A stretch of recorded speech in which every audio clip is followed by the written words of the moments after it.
Good evening, this is The Nerd as a Human, and welcome to this campaign strategy guide for the House of the Brutii in Rome Total War. We'll assess their starting location, potential expansion strategies, and think forward to the Roman civil wars. We will look at their armies and battlefield tactics, but that will be in a separate guide which will come out on the Friday after this video. As ever, we like to consider the potential roleplay options for the faction, as well as discuss the faction's history. On which note, the game does give you some background to the real-life Brutii family and explains how one of them was indeed the first consul of Rome. However, to look more at the situation on the campaign map, let's head into the game proper via their highly aggressive introduction video. We Brutii are the only true Romans. We saved Rome. We drove out the kings. We made the Republic. The family deserve respect for that. Respect and obedience. We know what is best for Rome. New lands, living space, territory, slaves. I know what must be done. The Greeks, they look down their perfumed noses at all Romans, and they hate us. I'm going to give them a reason for hate. When I've crushed them. Roman steel, that's the answer. Roman steel in the Brutii fist. And the other great Roman families. The Scipii, trash. They have no respect for proper Roman ways. For us, the Julii prostitute themselves as if the people mattered. Bah. We Brutii must lead Rome. Here we are then with the Roman Republic of 270 BC, and of course on this game we have Rome represented by 4 different factions. And whilst there are some questions about exactly how they decided to interpret history, let's just start with a few of the simple things. So Rome was founded in 753 BC, and by 509 it's said to have kicked out the kings and become a full republic. Slowly over the coming centuries it would spread and take over its local neighbours like the Etruscans, the Umbrians and the Samnites, to name but a few. But of course we are the Brutii down in the south. The Brutii themselves are in Magna Graecia, in the heel of Italy, and as the name might well suggest, this was full of Greek colonies. It only actually became a part of the Roman Republic in the decade before this game. Those were from the invasions of Pyrrhus of Epirus, and the battles of Beneventum and Asculum would eventually lead to Roman control. So this is a very, very fresh part of the map for Rome, and indeed it wasn't really controlled by a family called the Brutus or the Brutii family. These families are very much an opportunity to set up the civil war. It's really just a game mechanic. Scipio Africanus referring to the Scipios, Julius Caesar for the Julii. That isn't really how Rome worked back then, but in terms of a game mechanic it does make some sense. We'll ignore the fact that Messana wasn't taken until the First Punic War, a few years after the game began, but we'll talk about that when we are looking at the Scipione guide. For now we're looking at the Brutii, and at the very least this land was part of the Roman Republic at 270 BC. As soon as you begin, you're going to be given a mission to take Apollonia, and so you should. It's going to be a key early foothold in Greece, and of course it's also going to increase the amount of cities you've got, which at the start you only have 2. You are quite a small fledgling empire here. So make sure Apollonia is the first thing to go as instructed, but Salona to the north is also going to be key. Not only does it have some important resources, most notably the gold mines, but also it is on the coast here. It will have a port, and ports are the key thing on Rome Total War for your economy. On which note, head straight to Croton, and I would recommend obviously build the port straight away. You probably want to focus on economy in Croton. Neither of the cities currently has access to Hastati though, so Tarentum I would suggest, particularly as it's near your crossing to Greece, would be an ideal place to start getting the militia barracks, because that way you can get the all-important Hastati. So for me, we're going to get the port down here in Croton, and in Tarentum, get yourselves a militia barracks. So realistically, this is a good place for you to begin your empire. Obviously, you can choose something different should you wish. You might want to go down the archer route. But yeah, I would very much recommend, think to yourself, where am I going to get my key early military infrastructure? We've already got access to Equites and War Dogs here, so add the Hastati onto that and you'll be looking good. But from here we obviously want to consider who's going to be sent over to Greece, and for that we should have a quick look at the family tree. Your faction leader is Tiberius Brutus, 52 years old, so don't get too invested in him and his traits, but it is well worth noticing that he has Drill Master for extra movement points and discount on training costs. That makes him a very good man to go and put in Tarentum, although you might actually want to take him out on campaign because he has those 48 men. I might though, yes, start by sending him over to Croton, where he could potentially pass Drill Master, a very nice bit of retinue, over to his son Vibius Brutus. Speaking of which, the children are quite interesting. So both Vibius Brutus, intelligent, and Amulius are intelligent. That is excellent news because that can be passed down and it's very likely you're going to get more and more good traits. Now, Aulus Brutus, the current factionaire, doesn't have that himself. He doesn't actually have sharp either. That's worth bearing in mind, but he is still a very good politician and has a good chance of making it into the Senate, as well as making it into the support of the people. Those are important things to bear in mind at the early stage of the game here, as those Senate positions can get you some excellent extra bonus stats. But between them all having some kind of political animal or politician traits, we do see that they are overall a pretty good bunch, and you'll probably be fine no matter where you send them. For me, I probably will leave Tiberius Brutus here for the training costs in Tarentum. I think I'm going to pretty much making a troop here every turn. Whether I need Equites, we've already got one. I might get myself some dogs, to be honest. They would be an interesting unit just to add some extra dimensions to my army. But apart from that, you know what, you might as well send these guys across the water. You might want to rearrange how you've organised them, but for me, I'm going to split up my boats. I'm going to get myself a diplomat here in Croton. Probably want to go and chat with the Greeks and the Macedonians, potentially with Thrace as well. They could be an ally depending on how things go. And we obviously also want to send some of our boats over here to Aulus Brutus, our factionaire, who's going to head over to Salona. Probably a good idea to send Vibius Brutus with him. You could send him whatever direction you want. You might leave him here. I'll explain why I want to send him over to Salona later. But I would say this is a pretty good first turn. We've got ourselves an idea of our family members and their traits. We're getting our men moved over. And of course, Apollonia, let's not forget, is going to fall under the Roman heel. So with a small settlement naturally occupied, we've successfully completed the mission for a huge bounty of 5,000 denarii. And that's why I won't worry about lining up the mines straight away, because you'll be absolutely fine, I would reckon. The more passive and slow burn approach is to simply attack the local rebel settlements, such as Segestica up to the north here, which has an excellent array of various resources, including some more gold mines. But the proverbial gold mines are actually down to the southeast, and that is the island of Crete with its purple gold. And indeed, this is going to be an excellent trading hub going forward once you've managed to grow the city a little bit. The only thing is there are some fairly decent rebels sitting outside, some Cilician pirates and some Cretan archers. I normally just send a diplomat along because they can be bribed. On this occasion, wow, that's actually quite expensive. Yes, if you are flush with cash, maybe you'll just accept, although you can probably win this in the field quite easily should you wish to do so. So taking Crete is a great move, but it does cause one little problem for us, which is that we keep on taking small towns and villages like Apollonia and Salona and Gudonia, but that's where we need to find a key early settlement to enslave.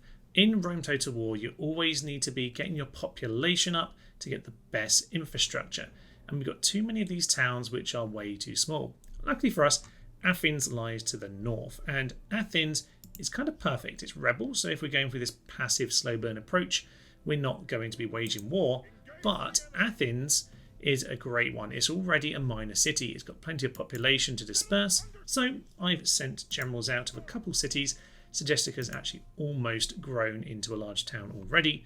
So as we head on in, we're going to, of course, win the battle. And from there, we're going to enslave the population. We're going to spread those 1,900 people between those different cities. Retinue expands. Unfortunately, we didn't quite push any of them over the edge, but our populations are getting better and they are slowly improving. So yeah, grabbing cities like that, Halicarnassus might be another idea as well, is a great way passively of expanding. Another reason Athens is so useful to get at the early game is because it has the first academy in the game, and the first academy, scriptorium and Luctus Magna will all give unique retinue to whichever generals are in there. So you can see that Aulus Brutus has now picked up several brand new retinue, and these are unique ones that you can only get by having this here first academy. In terms of diplomacy, I wouldn't say there are any hard and fast rules for the Brutii. Realistically, you've already got your Roman allies, and that will quite potentially be enough.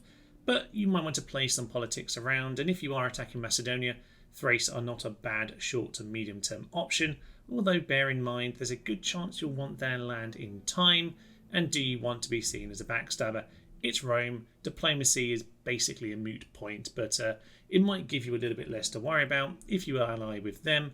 I would say Dacia are the other ones to think about, because you are likely in that Illyria border to have to deal with them, and it's nice if they're not attacking you. So I'd recommend the likes of Dacia are probably the best long-term ally, whereas Thrace wouldn't be bad in the short term. If you are looking to annoy your Roman friends, then allying with the likes of Gaul or Carthage can slow them down to quite a hilarious amount, but really that's just being petty. It's down to you. The more aggressive approach is to head east against Macedonia, and of course we want to be picking a city which is ripe for the plucking and can help boost some of our smaller settlements. That's why I want to keep the likes of Appius Brutus over here in Salona, and another random general that I picked up over in Apollonia. We want to get those men into the city. So we're going to go and attack Thessalonica. Apparently we've committed transgression. Indeed we have. We're now standing next to the city, and we didn't quite manage to put it under siege. But this kind of aggressive strategy is, well, as I say, it's going to be high risk, high reward. Do also be aware, by the way, of random boats turning up with extra troops from the likes of, yes, Greece. Because as you turn up the difficulty, you will find you get more and more random naval invasions.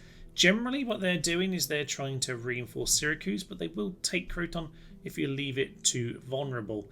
So just bear that in mind. But yes, the aggressive strategy, I think rather than taking, yes, not a particularly big town in Termon, you'd rather just go for the jugular if you feel confident that you can win. They do have plenty of troops. It could be quite a tricky battle if you have to do it, but taking out Thessalonica early could be a very, very big boon.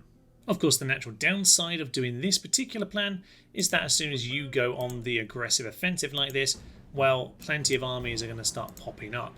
We're going to go and grab the settlement. We're going to spread those slaves around, and there we are. Apollonia has grown just in time for it to be invaded by either the Greeks or the Macedonians. Now, as soon as you start getting aggressive, other people will too. And, well, the Greeks are currently neutral, but I believe they are at war with the Scipione, so things can go south very, very quickly this way. You've got to be confident that you are pretty good in your battles. I obviously wouldn't do this in auto-resolve, but if you do it yourself, you can obviously then start to move this army back across and deal with the problems that you've created with this aggressive strategy. But the positives of this is that we now split up the Macedonians a little bit. We've taken their strongest city for another key point, and we can now use it for ourselves. This already has Principes, and we're not too far in the game here. Tarentum hasn't managed to grow, not quite anyway, so this is a quick way of getting our Principes, and I think realistically that's going to put us in very good stead as we try and push forward. With the complete destruction of Macedonia just 10 years down the line, we do see a key problem with the Thessalonica plan, which is that there's a scripted event for plague in Macedonia. Now personally, I don't think that this is much more than a speed bump as long as you remember that it's coming. In the winter of 256 BC is when it arrives, so just make sure you take your general and armies out of the city. You can see we've managed to train plenty of Principes up in the meantime, and to be honest, as long as you take this early enough, this isn't much of an issue at all, but one that you do need to be keenly aware of. What's potentially more interesting though is if we head northwest, because Batavium is a very intriguing city that you might want to consider. This is really part of another tactic, your medium-term tactic, to disrupt your Roman allies. Batavium is of course very much natural Julii territory, but it's also going to be great planning for the future civil war, because eventually that day will come.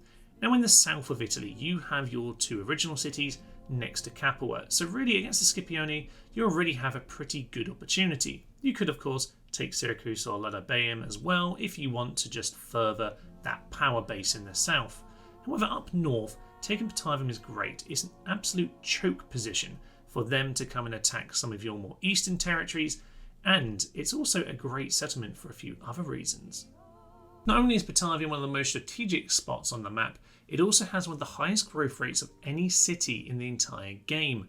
Currently its population has just been halved by the enslavement of the city, but its population growth is massive, and that's mostly down to the fact that its base farming level, which varies region to region, is as high as 7%.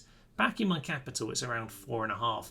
This is huge. This means that you can grow the settlement into a huge city way before the others, and of course we want to be aiming to do that for the marine reforms. Any of the Sicilian or Italian cities here, once they become huge cities, will give us those reforms, and with it a far stronger army. And if you are trying to play this game and min-max it, you definitely want to be getting the marine reform sooner rather than later. So Batavium, not only is it there to disrupt the Julii a little and plan towards the medium term, but actually it'll help you get your better troops much sooner. Thanks to some other creative methods, such as disbanding these peasants here, we've got Batavium up to a huge city just 10 years down the line. But that's also in no small part down to the temples, and the Brutii have an excellent selection of them. In the early game, you're often going to choose the Temple of Juno because of its public health bonus. Now 20% health bonus is massive, not only because, well, it helps deal with the squalor in the short term, but also because it actually gives a population growth as well. You can see here that our population growth is 3% up due to our health. That is in part down to the public baths. That health bonus of 10% relates to 1% on the growth bonus. And so Juno here is adding 20% health bonus, which is 2% to our growth. But that obviously isn't the only thing you can see here. The health bonus actually adds to public order, which means that the health bonus temples such as Juno are better than the simple growth bonus temples like Aphrodite that you'll get with the Greeks. Now this actually in turn leads to population boom. This becomes a virtuous circle, and realistically Juno is a magnificent temple for growing your early cities. One small problem with the Temple of Juno is that as you reach huge city, you might well find your population growth is spiraling out of control, and this can lead to huge problems with the public order as well as the squalor. Now, this is probably where some other players will decide to change the temple over to one of the other two options, so this is probably a good time to look at those choices. Now, all three actually have the same bonuses to happiness, but they have a different secondary bonus. In the case of Juno, it's the health bonus. In the case of Mercury here, it's an increase to tradable goods, and nice to have if unspectacular. But what is spectacular is the Temple to Mars with +3 to the experience of your troops, and you can also build the Arcani, which are fun if not necessarily that useful a unit. So these temples all have their own bonuses. They're all pretty good. There is one big problem here that you might notice though, and none of them give a bonus to law as well as happiness. We don't have that Zeus option here, and that does mean that in those Far Eastern cities, or particularly big ones, you might find public order is a big issue. It's worth bearing in mind that other buildings like arenas are going to be extra useful on a Brutii campaign because you can't cheese it in the same way with these huge city temples. Nonetheless, these do have some excellent bonuses to them, so let's have a look at the full pantheons, because of course they do share out the different bonuses of these three gods. So you can see here that with this particular pantheon, the pantheon to Juno, we still get ourselves an increase in tradable goods, and we still get +2 to the experience of our troops. So that is magnificent. If your population isn't spiraling out of control, this is probably still an excellent choice to have. Indeed, if we go over to the Temple of Mars, we obviously still gain what we used to before, but we apparently gain a morale bonus as well. Now, I've heard anecdotally that this doesn't work. I don't know how to test that myself, but if it is true, it is magnificent, but it's still a very good temple all the same. You get 10% health bonus as well as the tradable goods. Now, this is where Mercury can seem a little bit underwhelming because it only gets 10% health bonus and only gets 1% to the experience of troops, compared to Juno getting 2%. Now, okay, I still think Mercury can be useful, particularly in more central cities in your empire that don't need the military infrastructure and you just want some extra trade. Absolutely, do go for it in those cities, but I do think most of the time you're probably going to end up with Juno or Mars. Overall though, I think they're a pretty good selection.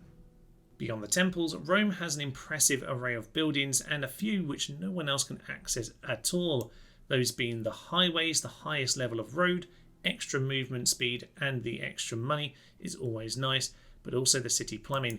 In a game where health bonus is hard to come by, that is very much welcome. But another important point is of course the Colosseum.